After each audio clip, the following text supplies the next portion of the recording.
Hello नमस्कार, आप सभी स्टूडेंट्स का मुकेश बैरागी एकेडमी में बहुत बहुत स्वागत है।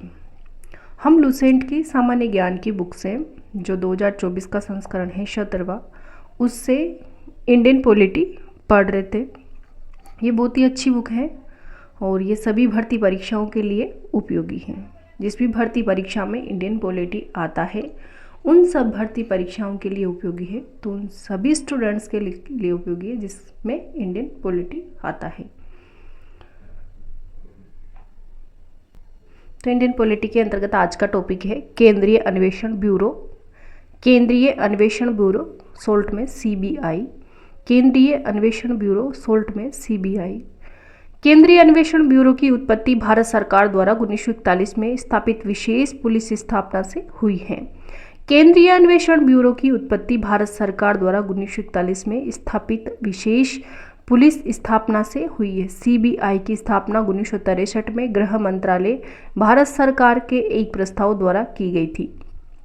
दिल्ली विशेष पुलिस स्थापना का भी सीबीआई में विलय कर दिया गया और इसे सीबीआई के प्रभागों में से एक बना दिया गया। बाद में सीबीआई को कार्मिक मंत्रालय में स्थानांतरित कर दिया गया है। सीबीआई कोई वैधानिक संस्था नहीं है। सीबीआई कोई वैधानिक संस्था नहीं है। इसे शक्ति दिल्ली विशेष पुलिस स्थापना अधिनियम 1946 से मिलती है। इसे शक्ति दिल्ली विशेष पुलिस स्थापना अधिनियम 1946 से मिलती है। सीबीआई केंद्र सरकार की मुख्य अनुसंधान एजेंसी है। शासन प्रशासन में भ्रष्टाचार की रोकथाम तथा सत्यनिष्ठा एवं ईमानदारी बनाए रखने में इसकी महत्वपूर्ण भूमिका है। ये केंद्रीय सतर्कता आयोग एवं लोकपाल की सहायता करता है। एनआईए एवं सीबीआई द्वारा जांच किए जाने वाले विषयों की प्रकृति में अंतर होता है। एनआईए की स्थापना 2008 में मुंबई आतंकी हमला के बाद हुई थी। केवल आतंकी घटना हो, आतंकियों के वित्त पोषण तथा अन्य आतंकवाद से जुड़े अपराधों की जांच के लिए वहीं सीबीआई भ्रष्टाचार, आर्थिक अपराध तथा गंभीर एवं संगठित अपराध, आतंकवाद के अतिरिक्त से जुड़े मामलों का अनुसंधान करता है। सीबीआई का आदर्श वाक्य है, यानी कि आदर्श मोटो है, उद्यम निष्पक्षता एवं ईमानदारी। उद्यम निष्पक्षता एवं ईमानदारी सीबीआई का आदर्श वाक्य है। सीबीआई का उद्देश्य मिशन है संविधान तथा देश के कानून की रक्षा करना। संविधान तथा देश के कानून की रक्षा करना और इसके लिए गहराई से अनुसंधान करना तथा अपराधों के लिए सफल अभियोग दायर करना। पुलिस बल को नेतृत्व तथा दिशा निर्देश देना तथा कानून लागू करने में अंतर्राज्यीय तथा अंतर्राष्ट्रीय सहयोग बढ़ाने के लिए नोडल एजेंसी के रूप में कार्य करना। सीबीआई का प्रमुख एक निदेशक होता है। सीबीआई का प्रमुख एक निदेशक होता है। उन्हें विशेष निदेशक और अतिरिक्त निदेशक द्वारा सहायता प्रदान की जाती है।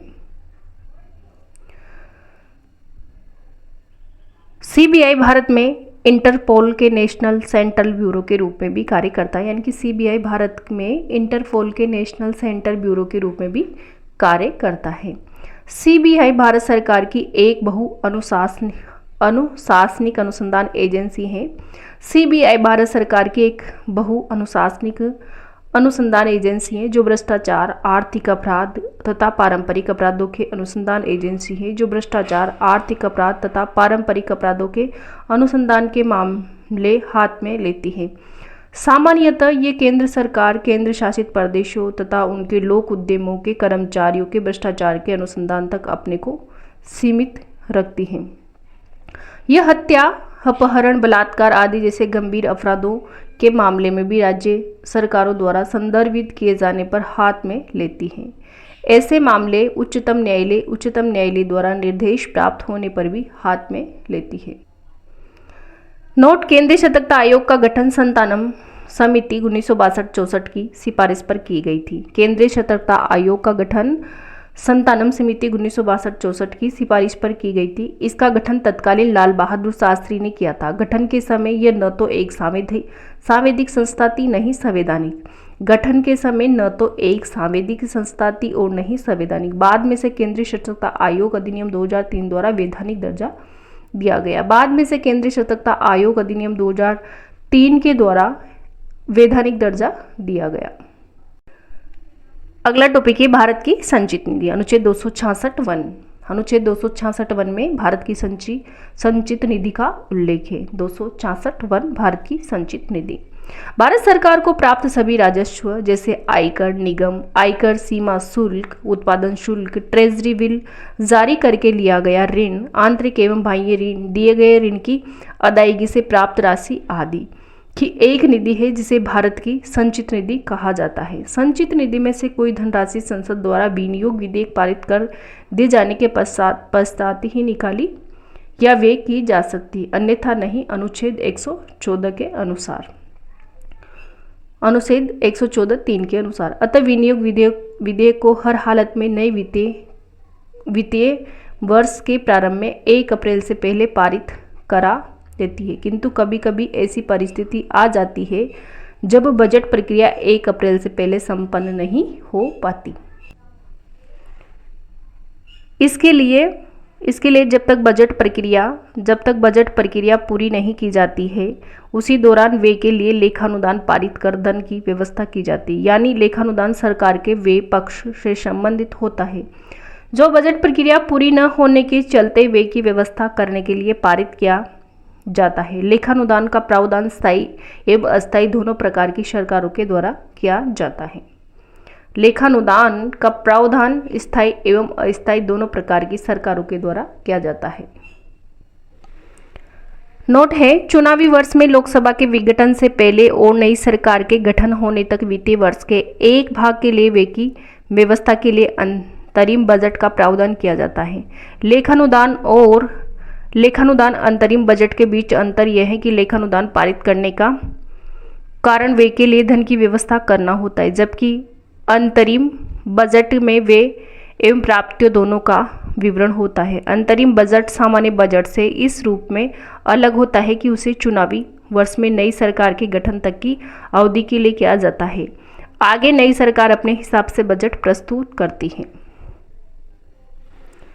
भारत की संचित निधि पर भारित व्यय निम्न है। राष्ट्रपति का वेतन व भत्ता और अन्य व्यय। राष्ट्रपति का वेतन और भत्ता किस पे भारित है? तो संचित निधि पे भारित है। राज्यसभा सभापति और उपसभापति तथा लोकसभा अध्यक्ष और उपाध्यक्ष के वेतन एवं भत्ते भी संचित निधि पे भारित है। सर्वोच्च न्यायालय के न्यायाधीशों का वेतन, भत्ता तथा पेंशन और उच्च न्यायालय के न्यायाधीशों का पेंशन। भारत के नियंत्रक और महालेखा परीक्षक का वेतन, भत्ता तथा पेंशन भी संचित निधि में भारित है। और ऐसा ऋण भार जिनका दायित्व भारत सरकार पर है वो भी संचित निधि पे भारित है। भारत सरकार पर किसी न्यायालय द्वारा दी गई डिक्री या पंचाट कोई अन्य व्यय जो संविधान द्वारा या संसद निधि द्वारा इस प्रकार भारित घोषित करें। भारत के लोक वित्त पर संसदीय नियंत्रण की विधियां। संसद के सम्मुख वार्षिक वित्तीय विवरण का प्रस्तुत किया जाना। लोक वित्त पर नियंत्रण रखने के लिए अनुच्छेद 112 में प्रावधान किया गया है कि राष्ट्रपति प्रत्येक वित्तीय वर्ष के संदर्भ में संसद के दोनों सदनों के समक्ष वार्षिक वित्तीय विवरण प्रस्तुत करवाएगा। विनियोजन विधेयक के पारित होने के बाद ही भारत की संचित निधि से मुद्रा निकाल पाना। भारत की संचित निधि और राशि तभी निकाली जा सकती है जब इसके लिए विनियोग विधेयक को पारित कर लिया जाए। अनुपूरक अनुदानों तथा लेखानुदान का प्रावधान। अनुपूरक अनुदानों तथा लेखानुदान का प्रावधान। अनुपूरक अनुदानों एवं लेखानुदान के माध्यम से भी लोक वित्त पर प्रभावी नियंत्रण रखा जाता है। अनुपूरक अनुदान की मांग को उस समय सरकार के द्वारा लोकसभा में लाया जाता है जब कभी वित्तीय वर्ष की समाप्ति के पहले सरकार को यह अनुभव होता है कि पहले स्वीकृत किया गया अनुदान उस परियोजना के लिए अपर्याप्त है। इसी प्रकार जब 1 अप्रैल से पूर्व सरकार विनियोग विधेयक पारित नहीं कर पाती तो सरकार लेखानुदान के माध्यम से तब तक के खर्च का प्रबंध करती है जब तक कि पुनः विनियोग विधेयक न पारित करा लिया जाए। ऐसा सामान्यतः चुनावी वर्ष या लोकसभा के विघटन होने की स्थिति में होता है। संसद में वित्त विधेयक का प्रस्तुत किया जाना। संसद में वित्त विधेयक का प्रस्तुत किया जाना। संसद में वित्त विधेयक के द्वारा भी लोक वित्त पर नियंत्रण रखा जाता है। वित्त विधेयक को बजट सत्र से विनियोग विधेयकों के साथ साथ पारित किया जाता है। संसद में वित्त विधेयक को प्रस्तुत किया जाना। संसद में वित्त विधेयक के द्वारा भी लोक वित्त पर नियंत्रण रखा जाता है। वित्त विधेयक को बजट सत्र में विनियोग विधेयकों के साथ साथ पारित किया जाता है। अगला है भारत की आकस्मिकता निधि, अनुच्छेद 267। भारत की संचित निधि का उल्लेख तो 266 के तहत है और भारत की आकस्मिकता निधि का उल्लेख अनुच्छेद 267 के तहत है। संविधान का संसद और राज्य विधानमंडल को यथास्थिति भारत या राज्य की आकस्मिकता निधि सृजित करने की शक्ति देता है। ये निधि भारत की आकस्मिकता अधिनियम 1950 ईस्वी के द्वारा गठित किए गए हैं, यानी कि 1950 ईस्वी के द्वारा गठित की गई है। ये निधि कार्यपालिका के व्यवधान है। जब तक विधानमंडल अनुपूरक अतिरिक्त या अधिक अनुदान द्वारा ऐसे व्यय को प्राधिकृत नहीं करता, तब तक समय समय पर अनअपेक्षित व्यय करने के प्रयोजन के लिए कार्यपालिका इस निधियों के अग्रिम धन दे सकती है। इस निधि में कितनी रकम हो यह समुचित विधानमंडल विनियमित करेगा। संविधान में संशोधन। संविधान के अनुच्छेद 368 में संशोधन की प्रक्रिया का उल्लेख है। कौन से अनुच्छेद में है? तो 368 में संविधान में संशोधन की प्रक्रिया का उल्लेख किया गया है। इसमें संशोधन की 3 विधियों को अपनाया गया है। फर्स्ट विधि है साधारण विधि के द्वारा, फर्स्ट विधि साधारण विधि, और सेकंड है विशेष बहुमत के द्वारा संशोधन, थर्ड है संसद के विशेष बहुमत एवं राज्य विधानमंडलों की स्वीकृति से संशोधन। तो फर्स्ट देखते हैं साधारण विधि के द्वारा। संसद के साधारण बहुमत द्वारा पारित विधेयक राष्ट्रपति की स्वीकृति मिलने पर कानून बन जाता है। इसके अंतर्गत राष्ट्रपति की पूर्व अनुमति मिलने पर निम्न संशोधन किए जा सकते हैं। नए राज्यों का निर्माण, राज्य क्षेत्र सीमा और नाम में परिवर्तन, संविधान की नागरिकता संबंधी, अनुसूचित क्षेत्रों और जनजातियों के प्रशासन संबंधी तथा केंद्र द्वारा प्रशासित क्षेत्रों की प्रशासन संबंधी व्यवस्थाएं। विशेष बहुमत द्वारा संशोधन यदि संसद के प्रत्येक सदन द्वारा कुल सदस्यों का बहुमत तथा उपस्थित और मतदान में भाग लेने वाले सदस्यों के 2/3 मतों से विधेयक पारित हो जाए तो राष्ट्रपति की स्वीकृति मिलते ही वह संशोधन संविधान का अंग बन जाता है। न्यायपालिका तथा राज्यों के अधिकारों तथा शक्तियों जैसी कुछ विशिष्ट बातों को छोड़कर संविधान की अन्य सभी व्यवस्थाओं में इसी प्रक्रिया के द्वारा संशोधन किया जाता है। अगला है संसद के विशेष बहुमत एवं राज्य विधानमंडलों की स्वीकृति से संशोधन। संविधान के कुछ अनुच्छेदों में संशोधन के लिए विधेयक को संसद के दोनों सदनों के विशेष बहुमत तथा राज्यों के कुल विधानमंडलों में से आधे द्वारा स्वीकृत आवश्यक है। इसके द्वारा किए जाने वाले संशोधन के प्रमुख विषय हैं राष्ट्रपति का निर्वाचन अनुच्छेद 54,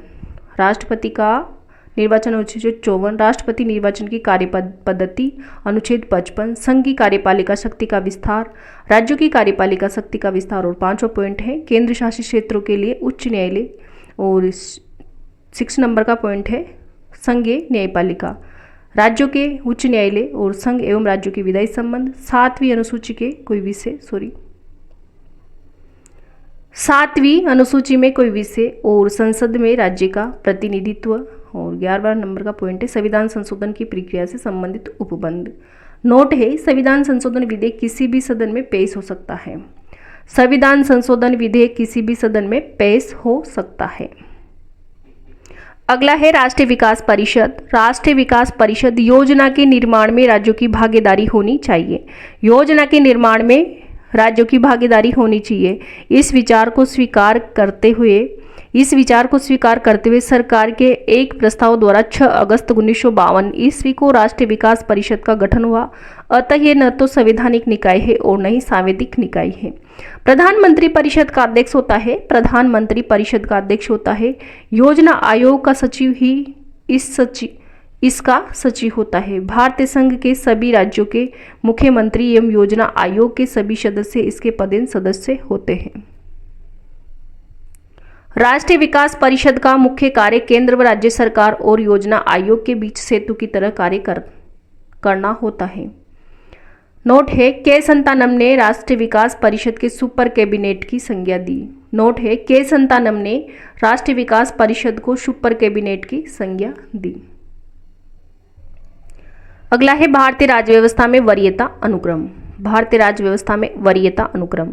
भारतीय राज्य व्यवस्था में विभिन्न पदाधिकारियों को वरीयता अनुक्रम है, इस प्रकार है। सबसे पहले राष्ट्रपति 1 नंबर पे, 2 नंबर पे उपराष्ट्रपति, 3 नंबर पे प्रधानमंत्री, 4 पे राज्यों के राज्यपाल अपने राज्यों के राज्यों में, राज्यों के राज्यपाल अपने राज्यों में, और 5 नंबर पे भूतपूर्व राष्ट्रपति, 5 ख उप प्रधानमंत्री, और 6 नंबर पे भारत का मुख्य न्यायाधीश तथा लोकसभा अध्यक्ष।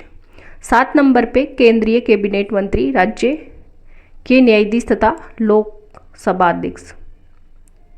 केंद्रीय कैबिनेट मंत्री, राज्य के मुख्यमंत्री अपने अपने राज्यों में योजना आयोग का उपाध्यक्ष, पूर्व प्रधानमंत्री तथा संसद के विपक्ष का नेता। 7 क के अंतर्गत भारत रत्न सम्मान के धारक, 7 क भारत रत्न सम्मान के धारक। 8 में राजदूत, और 9 नंबर पे उच्चतम न्यायालय के न्यायाधीश, 9 नंबर पे उच्चतम न्यायालय के न्यायाधीश, और 9 क मुख्य निर्वाचन आयुक्त तथा भारत का नियंत्रक मालिका परीक्षक। 10 नंबर पे राज्यसभा का उपसभापति, लोकसभा का उपाध्यक्ष और योजना आयोग के सदस्य तथा केंद्र में राज्य मंत्री।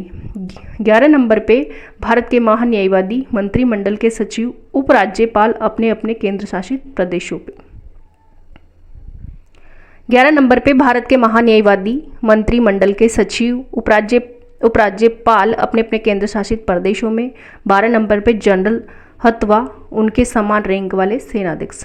तो ये था आज का टॉपिक CBI प्लस भारत की संचित निधि और भारत की आकस्मिकता निधि, संविधान में संशोधन की प्रक्रिया, और राष्ट्रीय विकास परिषद, और भारत राज्य व्यवस्था में वरीयता क्रम। तो वीडियो देखने के लिए आपको बहुत बहुत धन्यवाद।